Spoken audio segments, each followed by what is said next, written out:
The yard falls silent the moment the signal is given. A man drops his tray. Another steps back. No one shouts. No one runs. Because everyone already knows what is about to happen. 3 groups stand apart, watching each other without moving. On one side, men wearing red details, shoelaces, bandanas tucked away, small signs only insiders notice. On another side, a group of white inmates covered in symbols, tattoos telling stories most people would never understand. And scattered between them, others, smaller crews, watching, waiting, choosing sides. A correctional officer on the tower grips his radio, unsure whether to call it in yet. Then, without warning, everything breaks. The calm turns into chaos in seconds. Men rush forward. Some try to pull others away. Others stand frozen, knowing this moment has been building for weeks. This is not random. This is planned. This is ordered. And behind it all, hidden far from the yard, in cells locked tight, leaders who may never even step outside are controlling everything. But how did it get to this point? To understand that, we have to go back. Back to when prison gangs in America first began to rise. Back to the rules, the codes, and the systems that built their power. And back to how groups like the Bloods and the Aryan Brotherhood turned prisons into places where control doesn't always belong to the guards. Years earlier, in the 1960s and 1970s, prisons across the United States were changing. More people were being locked up. Facilities were overcrowded. Tension was growing. Inside these prisons, survival was not simple. Many inmates came from different neighborhoods, backgrounds, and races. Outside the prison walls, some already belonged to street gangs. But inside, things were different. Inside, protection mattered more than anything. And so, groups began to form. Some formed based on race. Others based on shared history or neighborhood ties. But all of them had one thing in common: they offered safety. One of the most well-known groups to form during this time was the Aryan Brotherhood. It began in California prisons in the 1960s. At first, it was a small group. But it quickly became powerful. The Aryan Brotherhood operated with strict rules. Loyalty was everything. Leaving the group was not allowed. Members were expected to follow orders, no matter what. At the same time, other groups were growing too. The Black Guerrilla family formed with a different focus. It had political ideas and was built on discipline and structure. But over time, like many prison groups, it also became involved in controlling parts of prison life. Then there were gangs like the Bloods, which started outside prison in Los Angeles in the early 1970s. When members of these street gangs were sent to prison, they didn't leave their identities behind. Instead, they brought them inside. And inside prison, those identities became even stronger. By the 1980s and 1990s, prison gangs had become organized systems. They had leaders, even if those leaders were locked in isolation. They had communication methods. And most importantly, they had influence. Inside prison, control can mean many things. Control over protection. Control over trade. Control over information. And sometimes, control over who lives safely and who does not. But this control is not obvious. It is hidden in small actions. A nod in the hallway. A message passed through a letter. A code written in a way only certain people understand. Because communication inside prison is limited, gangs developed ways to speak without speaking openly. Some used numbers to represent letters. Some used symbols hidden in drawings. Others used simple phrases that sounded normal but carried deeper meaning. Even letters sent outside prison could carry coded messages. These letters, often called kites, could travel from one prison to another, spreading instructions. And sometimes, those instructions led to moments like the one in the yard.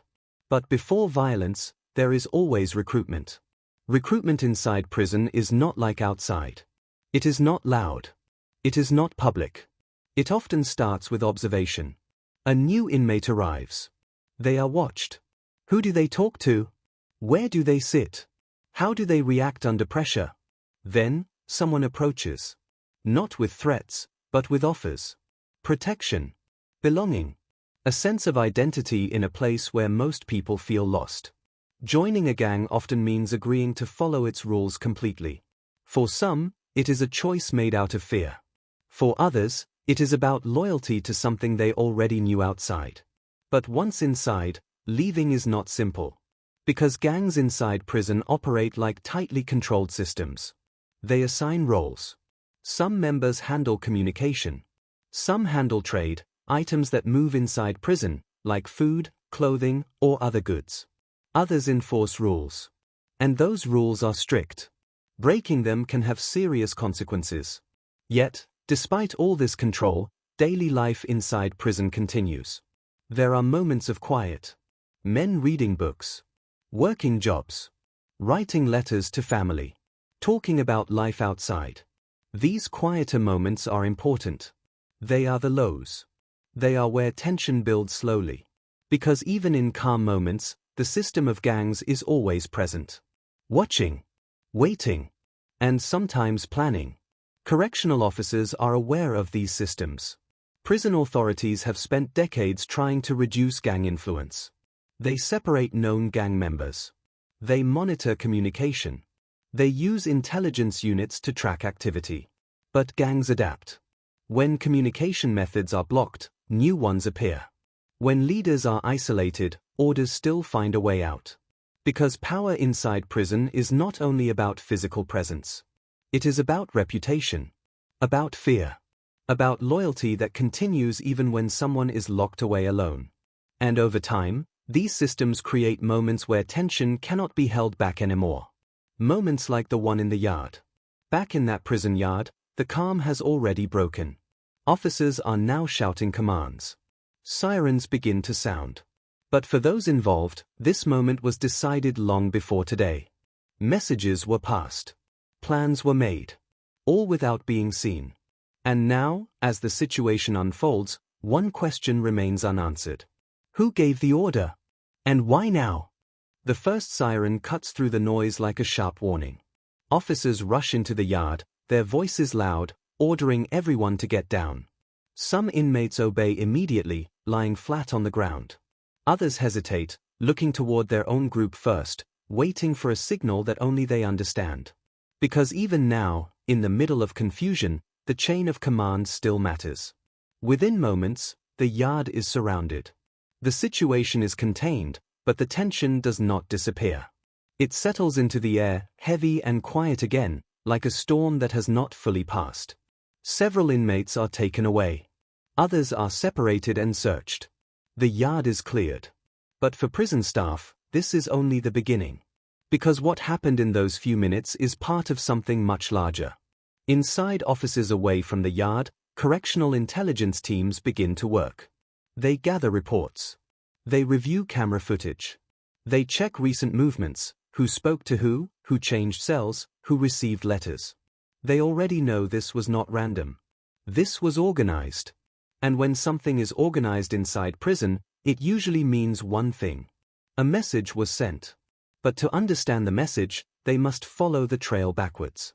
Days earlier, inside a quiet housing unit, a letter was written. It looked simple. Just a few lines about everyday things, food, weather, routine. But hidden inside were coded meanings. Certain words placed in certain positions. Numbers that did not seem important. But to someone trained to read it, the meaning was clear. Instructions. The use of coded communication has been part of prison gang activity for decades. Groups like the Aryan Brotherhood became known for developing systems that allowed messages to move even under strict monitoring. Letters could pass through multiple people, each one adding or changing parts of the message, making it harder to trace. Some codes were based on numbers replacing letters. Others used symbols that only members understood. And sometimes, messages were hidden in plain sight, inside drawings or normal conversations. At the same time, gangs like the Bloods used their own communication styles, often shaped by their origins outside prison. What started as street identity became structured systems inside. Even when leaders were placed in isolation units, often called solitary confinement, communication did not stop. Orders could still move. Because prison systems, no matter how strict, still rely on human interaction.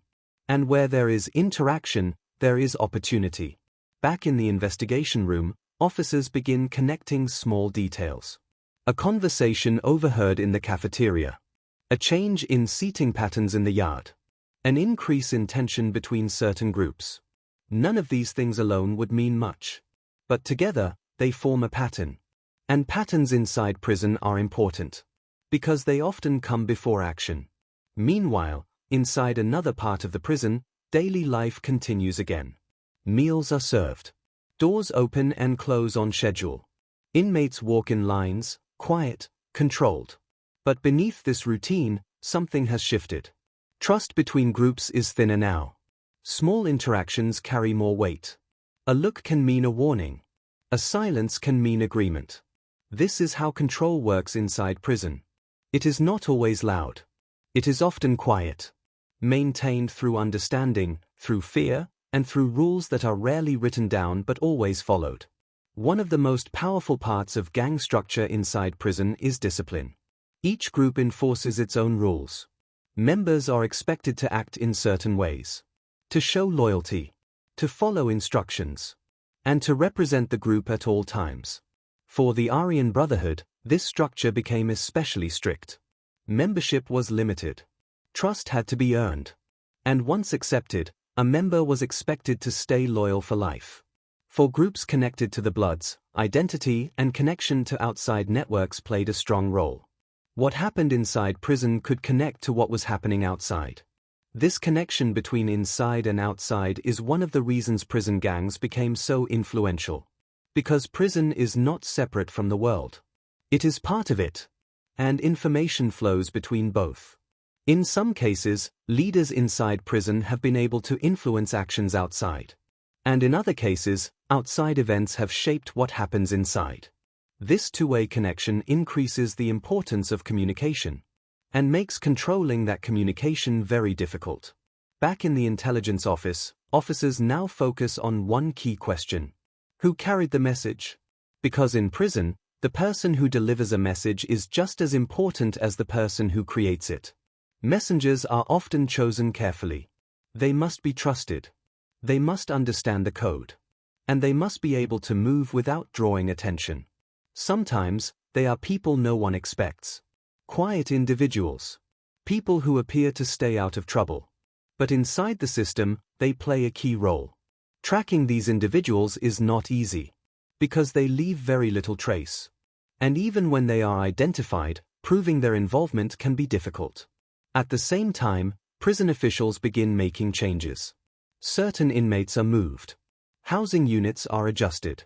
Known group members are separated. These actions are meant to prevent further incidents. But they also create new tension. Because movement inside prison is never neutral. It changes relationships. It disrupts systems. And sometimes, it creates new conflicts. Inside one housing unit, a group sits together quietly. No one is speaking much. But everyone understands that something important has just happened. The event in the yard was not just about that moment. It was about sending a signal. A signal to others inside the prison. And possibly beyond. That control is still being maintained. That rules are still being enforced. And that the system inside the walls is still active. Even under pressure. Even under watch. As night falls, the prison becomes quieter. Cells are locked. Lights dim. Footsteps echo through corridors. But inside those locked cells, conversations continue.